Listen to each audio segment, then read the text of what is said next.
অপেক্ষাটা মনে হচ্ছিল আর শেষ হবে না। মনে হচ্ছিল দুই ভুবনের দুই বাসিন্দাকে এই হতাশা নিয়ে হয়তো ক্যারিয়ার শেষ করতে হবে। কিন্তু একজনের 18 বছরের এবং অন্যজনের 15 বছরের অপেক্ষা শেষ হলো প্রায় একই সময়ে।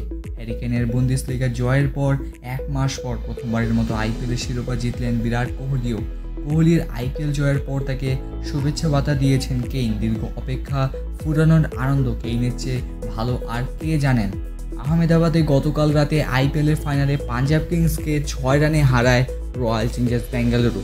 এর মধ্য দিয়ে শেষ হয়েছে বেঙ্গালুরু ও কোহলির 18 বছরের অপেক্ষাও।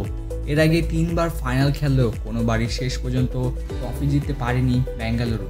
ম্যাচের আগে কোহলির জন্য শিরোপা জেতার কথাও জানান বেঙ্গালুরু অধিনায়ক। শেষ পর্যন্ত নিজেদের কথা রেখেছেন তারা। কোহলির হাতে তুলে দেওয়া হয় প্রথম আইপিএল শিরোপা। আইপিএল ফাইনালের পর সামাজিক যোগাযোগ মাধ্যম কোহলিও নিজের একটি ছবি পোস্ট করেছেন ইংল্যান্ড অধিনায়ক কেইন। ছবিতে কেইনের হাতে কোহলির ভারতীয় দলের 18 নম্বর জার্সি এবং কোহলির হাতে কেইনের ইংল্যান্ডের হয়ে পড়া 10 নম্বর জার্সি। এই ছবির ক্যাপশনে কেইন লিখেছেন, আর্কাইভের পাতায় একটি মুহূর্ত সামনে এনে প্রথম আইপিএল শিরোপা জয়ের জন্য বিরাট কোহলি ও রয়্যাল চ্যালেঞ্জার্স বেঙ্গালুরুকে বিশাল অভিনন্দন। অবিশ্বাস্য এক অর্জন।